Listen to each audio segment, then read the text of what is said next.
Hello everyone, welcome to our channel dream study knowledge.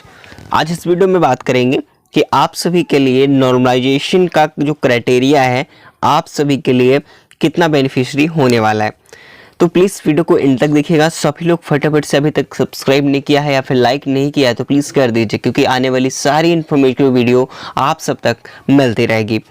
तो हालांकि आप सभी कट ऑफ को लेकर के जितने भी कैंडिडेट्स हैं बहुत ज़्यादा डाउट है, क्योंकि ऑफिशियल आंसर की नहीं आने के बावजूद भी आप सभी बहुत ज़्यादा परेशान थे। तो सबसे बड़ी आप सभी के लिए एक गुड न्यूज़ यही है कि आपका नॉर्मलाइजेशन में सबसे अच्छा आपको बेनिफिट मिलने वाला है, और किन शिफ्ट को मिलेगा ये भी जानना बहुत ही जरूरी है। तो आइए देखते हैं हम लोग नॉर्मलाइजेशन के थ्रू और सारी चीज़ें एनालिसिस करते हुए चलेंगे, जो कि अभी तक का जो हमारा एक आइडिया रहा है आप सभी के स्कोर के अकॉर्डिंग। देखिए, सबसे पहले आपको पता है कि जो हमारा एग्ज़ाम हुआ है, ठीक है, वो 24 तारीख को यानी 24 सितंबर को हुआ।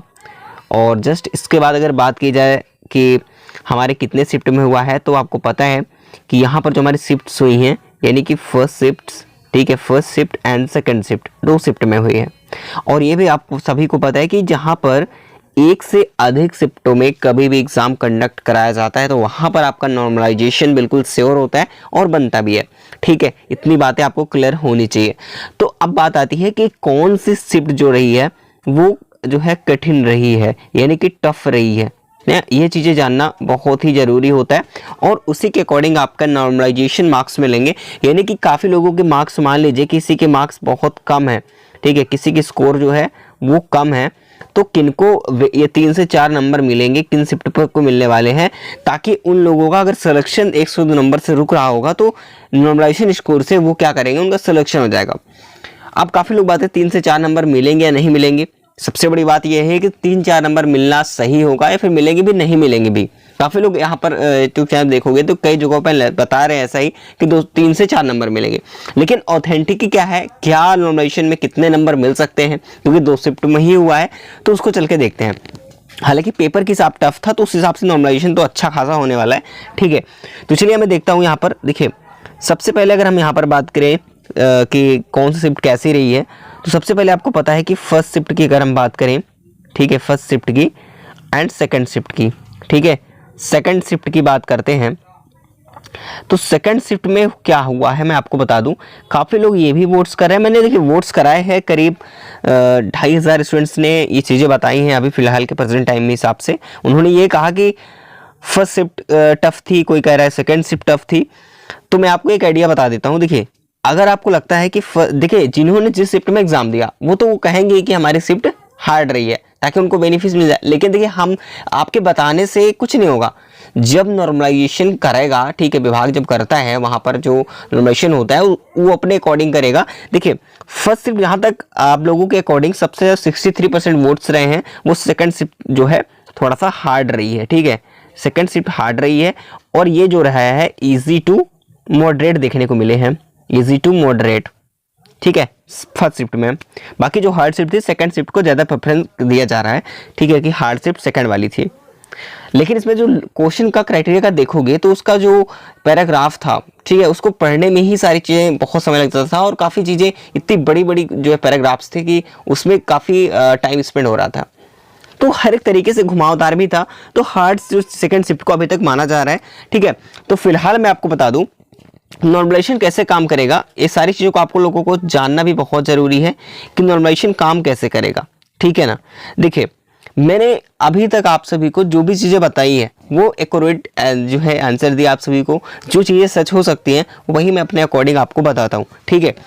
तो देखिए, फर्स्ट शिफ्ट में देखिए क्या होगा, जब जो हाईएस्ट स्कोर होगा, ठीक है, जो सबसे हाईएस्ट स्कोर होगा यहाँ पर, तो इसका हाईएस्ट स्कोर देखा जाएगा, और सेकंड शिफ्ट का भी हाईएस्ट स्कोर देखा जाएगा। यानी कि जब नॉर्मलाइजेशन में क्या होता है, दोनों का हाईएस्ट स्कोर देखा जाता है। मान लीजिए फर्स्ट शिफ्ट में हाईएस्ट इतना रहा है और सेकंड शिफ्ट में हाईएस्ट इतना रहा है। अब इतने का मतलब क्या है, मेरी बातों को ध्यान से सुनिएगा, मैं आपको क्लियर कर देता हूँ यहाँ पर। देखिए, तो यहाँ पर मान लीजिए फॉर एग्जांपल अगर बात करें कि जो इजी शिफ्ट थी, लोग यहाँ पर मान लीजिए कि कोई 80 कर रहा है, एग्जांपल के तौर पर बात कर रहा हूँ, जिनकी जो इजी शिफ्ट थी इसमें 80 कर पा रहा है हाईएस्ट, ठीक है, सबसे हाईएस्ट स्कोर देखा जाता है। और हार्ड मान लीजिए जो शिफ्ट सेकंड शिफ्ट थी उसमें हार्ड शिफ्ट था, फॉर एग्जांपल के लिए बता रहा हूँ उदाहरण के तौर पे, और हार्ड की वजह से लोग यहाँ पर 60 तक ही जा पा रहे थे। तो अगर सबसे जो है हाईएस्ट स्कोर 80 फर्स्ट शिफ्ट में आ रहा है और सबसे हाईएस्ट स्कोर सेकंड शिफ्ट में 60 आ रहा है, तो इसमें क्या होगा, इसके डिफरेंस को देखा जाएगा कितना हार्ड रहा है। इसी से सारा चीज क्लियर हो जाएगा कि शिफ्ट कितनी कौन सी हार्ड रही है, ठीक है। इसी से होगा नॉर्मलाइजेशन। तो क्या होता है, मान लीजिए 80 और 60 को क्या करा जाएगा, इक्वल किया जाएगा। जब ये इक्वल कैसे किया जाएगा, अब ये मत सोचो कि अब यहाँ पर 20 का डिफरेंस है तो आपको 20 करके तो इक्वल कर देंगे, 20 आपको मिल जाएंगे, ऐसा नहीं है। ओवरऑल सारी शिफ्ट का एनालिसिस होता है, जितनी भी शिफ्ट, भाई 2 शिफ्ट ही हुई हैं तो फिलहाल सारी शिफ्ट का एनालिसिस होगा, जितना भी डिफरेंस आएगा उस हिसाब से क्या करेंगे, वो ओवरऑल जितने भी शिफ्ट, जो भी शिफ्ट्स हुई हैं उस हिसाब से वो नंबर का डिफरेंशिएशन निकालेंगे। तो क्या होगा कि इसके बाद ही वो नॉर्मलाइजेशन के थ्रू जो शिफ्ट हार्ड रही होगी उसको जो है नंबर मिलेंगे। और जहां तक लगता है कि फर्स्ट शिफ्ट में आपके हो सकता है जो शिफ्ट, मैं सब फर्स्ट शिफ्ट की नहीं बात कर रहा, लेकिन जो शिफ्ट इजी होगी इसके -1, 2, 3 मार्क्स हो सकता है कि इन डिक्रीज भी हो जाए, ठीक है। ये चीज कुछ होती है, इसको इक्वल करने के लिए जो हार्ड होगी उसको मिल जाएंगे, ठीक है। तो आप लोगों ने अगर ज्यादा गलतियां नहीं की होगी या निगेटिव ज्यादा नहीं किया होगा तो आपको अच्छा खासा बेनिफिट मिलने वाला है स्कोर का। बात आती है कितने नंबर तक मिलेगा, तो मैं आपको बता दूं, जो भी शिफ्ट हार्ड रही है उस शिफ्ट को, अब देखो मैं ये कह सकता कि सेकंड शिफ्ट ही रही है या फर्स्ट शिफ्ट ही हार्ड रही है। देखिए जहां तक उम्मीद है सेकंड शिफ्ट का पूरा उम्मीद है हार्ड रही है, ठीक है। हालांकि वो नॉर्मलाइजेशन में आपको सारी चीज़ क्लियर हो जाएगी और ऑफिशियल आंसर की में शुरू पता ही चल जाएगा। बाकी जैसे ऑफिशियल आंसर की आती है तो हम आपको सबसे पहले एनालिसिस के थ्रू आपको क्लियर करा देंगे, ठीक है।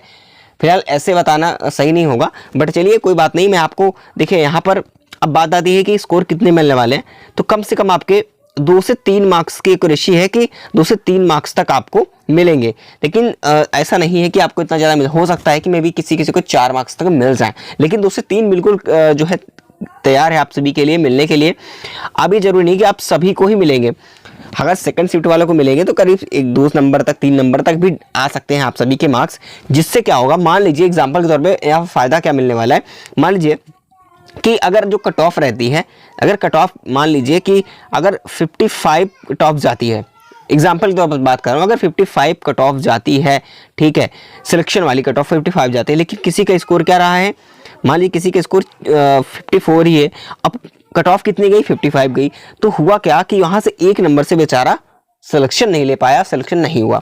लेकिन अब नॉर्मलाइजेशन से क्या होगा, मान लीजिए 54 मार्क्स हैं और आपको लगता है कि हमारी कट ऑफ कितनी जाने वाली है, तो क्या होगा, अगर 2 या 3 नंबर से कितना ज़्यादा फायदा मिलने वाला है, लोगों का सिलेक्शन हो जाएगा। यानी कि ये 2 नंबर अगर मिल भी गया तो ये हो जाएगा 56, जो कि 55 ही कट ऑफ जानी थी, 1 नंबर एक्स्ट्रा हो गया। तो इस तरीके से कई लोगों को मौका भी मिल जाएगा, ठीक है। इतनी बातें आपको क्लियर हो चुकी होंगी। चलिए बात करते हैं कट ऑफ की, कि कट ऑफ कितनी जाएगी। तो देखिए कट ऑफ बिल्कुल भी ज़्यादा नहीं जाने वाली है, क्योंकि देखिए आपको लगता है कि वैकेंसी बहुत ज़्यादा थी, ठीक है, बहुत ज़्यादा का मतलब ये नहीं है, बहुत मतलब 2600 अगर यहाँ पर 93 वैकेंसी थी तो इतना ज़्यादा कम नहीं होती है, इतनी वैकेंसी कम नहीं होती है। लेकिन अगर आप कंपेयर करो यूपी लेखपाल में अगर देखोगे तो उसमें जो कट ऑफ का क्राइटेरिया था, लोगों ने 2.5 लाख के आसपास एग्जाम दिए। अब उसमें जो शॉर्टलिस्ट किए गए डीबी के लिए करीब 27,000 प्लस, तो ये जरूरी नहीं होता। लेकिन अगर इसमें देखोगे जो टॉप के हैं, टॉप के बता दूं तो करीब टॉप के 100 से लेकर के 100-200 के आसपास तक स्टूडेंट्स होंगे जो टॉप वाले हैं, ठीक है, जो जिनका ठीक ठाक स्कोर रहा होगा।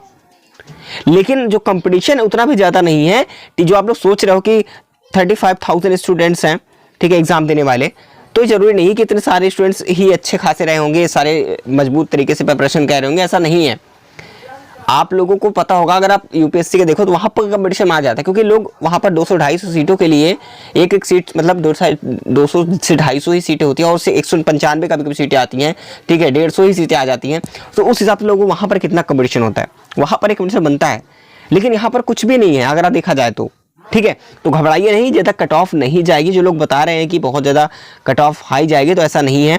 अगर आपको नहीं देखा है कि वीडियो कितनी कट ऑफ जाएगी, तो हमने वीडियो को डिटेल में बना रखा है संभावित, आप यहाँ पर देख करके एक बार अनुमान लगा सकते हैं कि हमारी कट ऑफ क्या है, आपका स्कोर क्या है, उसके अकॉर्डिंग आप समझ पाएंगे।